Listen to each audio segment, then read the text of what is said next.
John, thank you for joining us at Investor Connect. This is John Backus of PROOF.VC. Thank you for being here. Thank you for having me, Hall. I appreciate it. When I first read your resume and profile, I thought, well, that's a really unique model they have there at Proof.VC. I haven't really seen that before, and maybe you can tell us a little bit more about how Proof works. Sure. Quick background is, I've been doing early stage tech investing in the U.S. for just shy of 20 years. And Proof is a different type of investing model. The traditional early stage fund is a hits business where you invest in 20 to 30 companies, and 20% of those companies return 80% of the capital. It's sort of like being a baseball player. If we bat 300, we're doing really well. But that's the classic model. What we're doing at Proof is we're partnering with about 30 to 40 small early stage micro VC funds across the country that are pretty much placed where venture gets deployed today. And we help them keep their pro rata in their best companies. So that 10 to 20% of the portfolio that is going to drive most of the return, those are the companies we want to invest in. And it's a simple matter of math that a fixed size fund will run out of the ability to maintain its pro rata at some point in the company's fundraising cycle. We then step in, write the check, assuming we like the company, and we split half of our 20 points of carry with the group that brings us the deal and give that 10 points to them on a deal carry basis. So you're not out looking for deals at incubators, accelerators, whatever. You're looking for funded deals where there's a follow-on round, and now there needs to be more funding going in, but maybe the company or the firm putting in the original money doesn't have the ability to put in more for whatever reason. Is that right?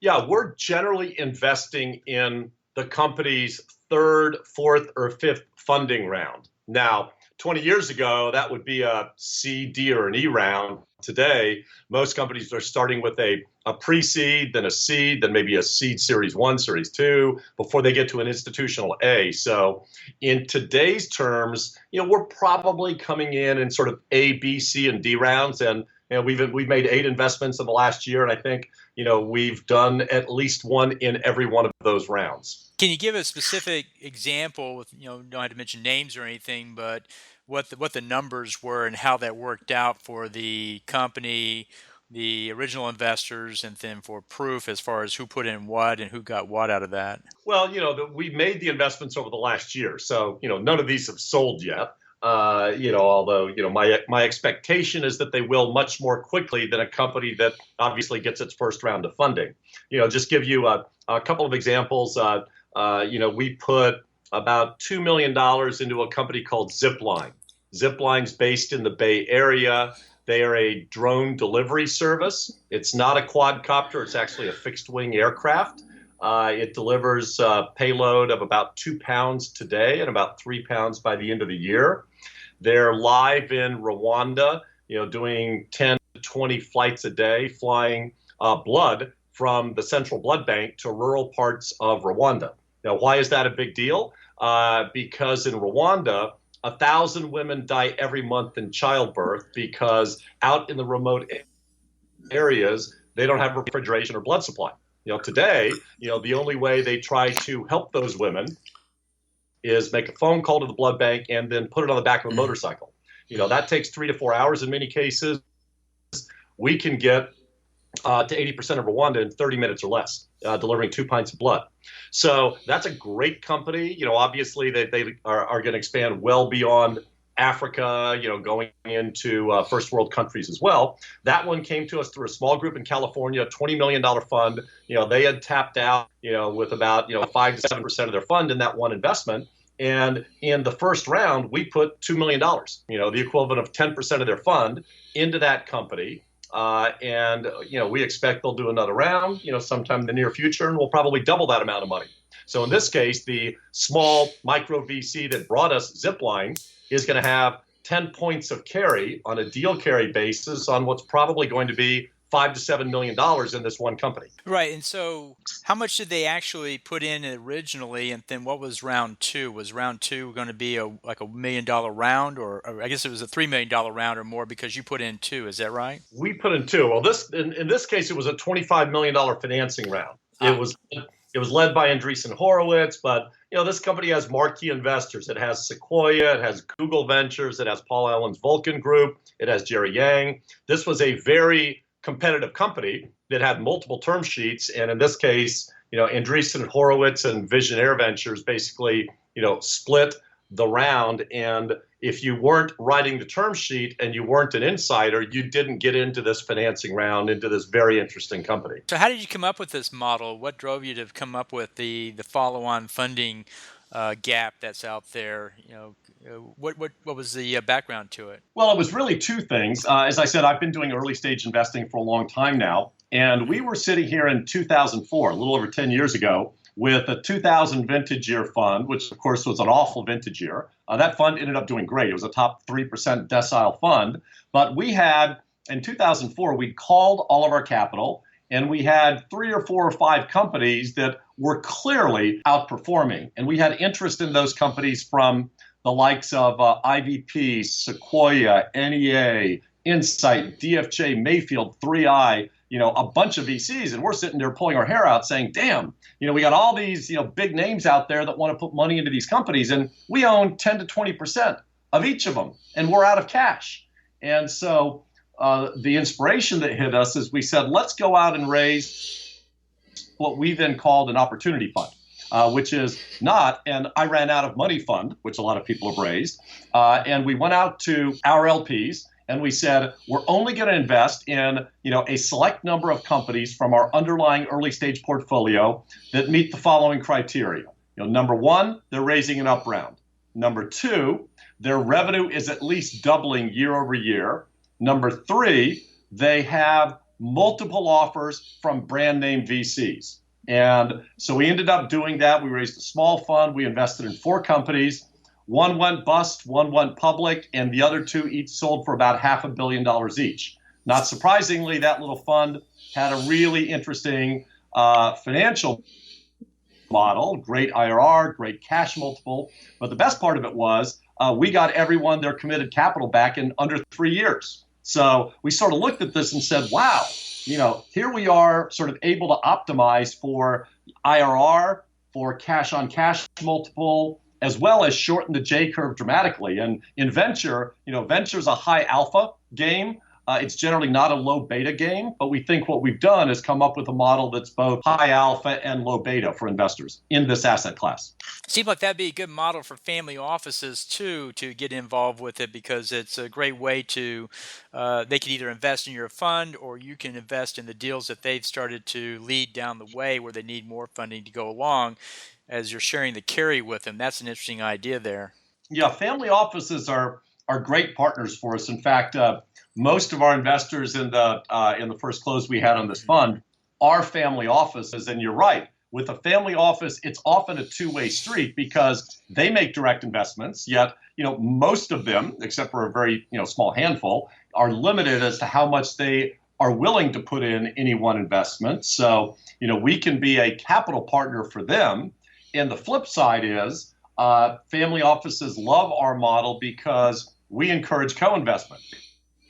In fact, in the 8 companies we funded, for every dollar that the fund has put in, we have had, it's a different couple of families in every one of the investments, but we've had about $2.50 to $3 of direct investment alongside our fund investment from our investors. That makes sense. Clearly you're doubling down on the winners, and so somebody doubling revenue every year has all that credibility behind them.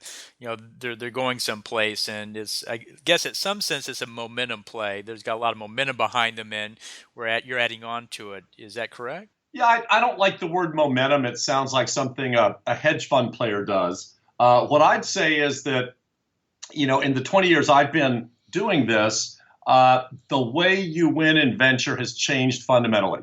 20 years ago, it was really about insight. And, do you have a better crystal ball than someone else because you've got domain expertise in an industry and can see things that others can't?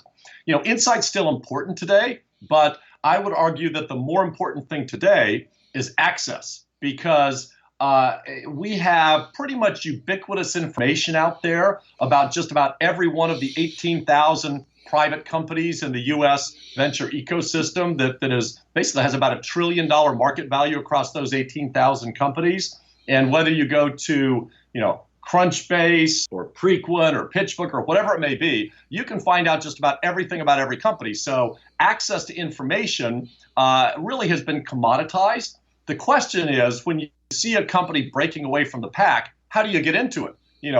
Some of the best names out there that went public recently, last 10 years, Google, Facebook, companies like that, it was pretty clear at some point along the way that this was going to be a great company.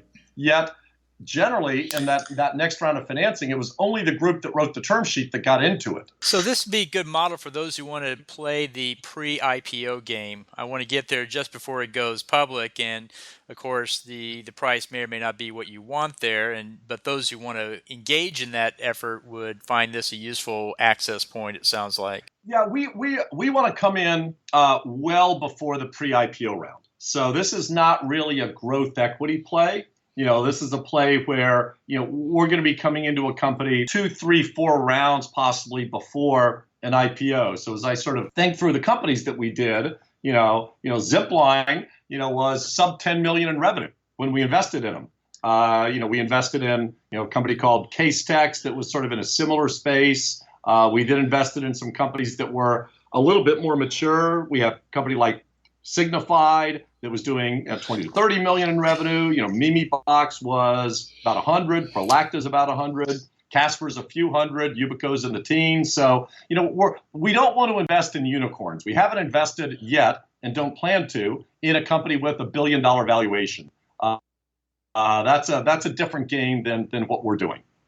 Okay, so what's the risk in this model? You do have some that didn't work out, which of course in most VC funds most don't work out. So you're well ahead of the game if only the minority don't work out. But in what sense did the model not work for those that didn't work out?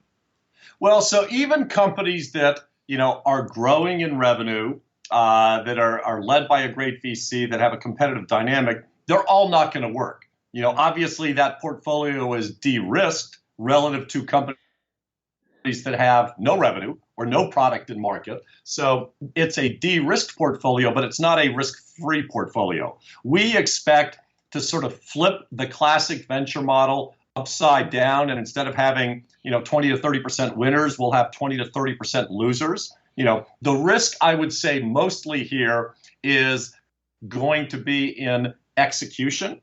Can the management team pull off scaling the business?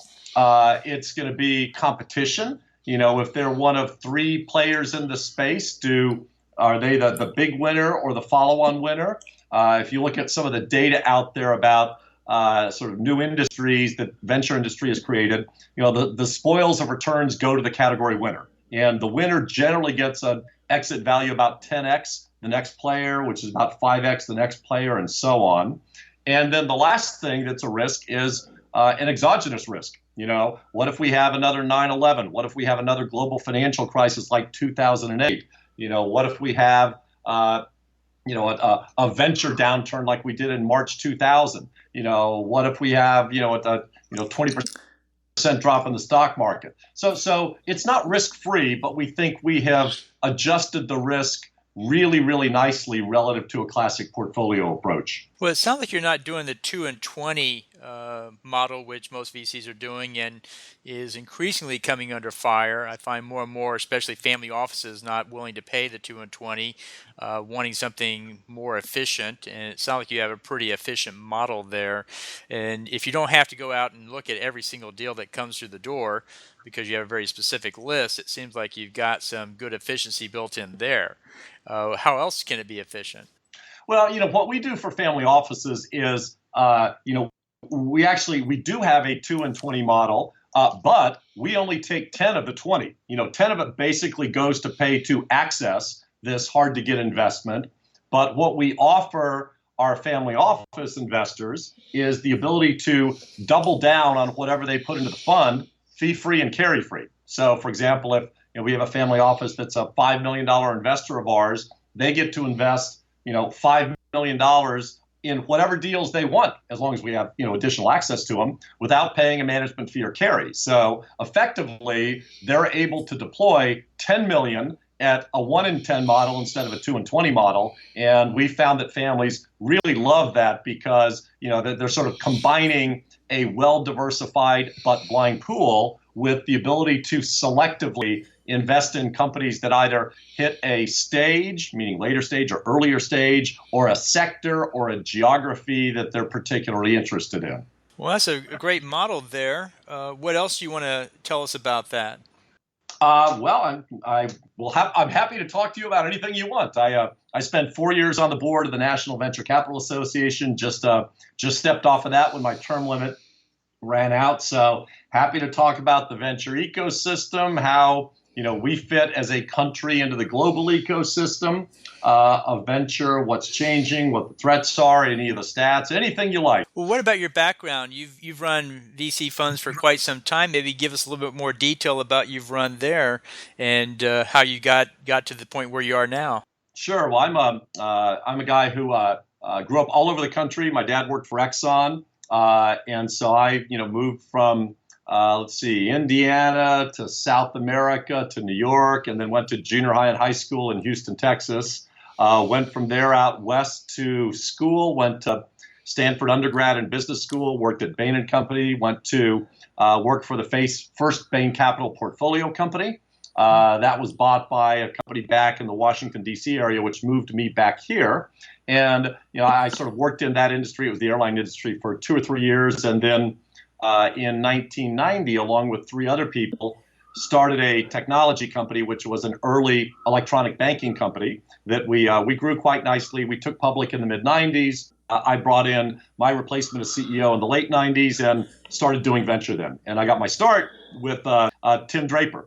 Tim was a classmate of mine at Stanford. We lived in the same house, in fact. And just as I was calling him to tell him about what I thought was some interesting venture activity on the East Coast, in the greater Washington area particularly, he was thinking about how do I scale venture capital, and started thinking about satellite funds. So, we actually created a firm called Draper Atlantic, which was the first Draper branded entity outside of Silicon Valley.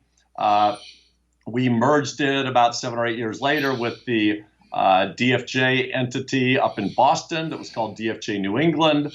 That combined entity became New Atlantic Ventures. We've raised, across the Draper and the NAV brand, 6 or 7, different funds, a few $100 million across them, all seed and early stage, and really started focusing exclusively on proof type investments about a year ago.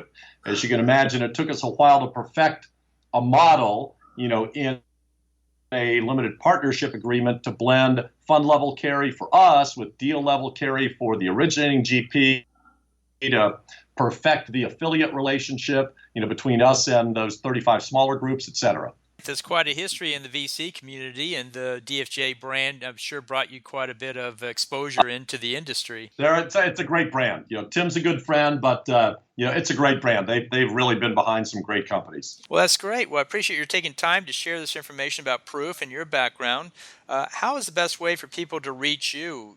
Through LinkedIn or email, or what's the best way? I've got a pretty open LinkedIn policy. So, as long as someone's got, some reasonable number of connections to me, which most people do, I'm going to guess I'll generally accept it. Or if someone sends me, a custom LinkedIn invite request and references, hearing this podcast from you, I'm happy to accept those requests.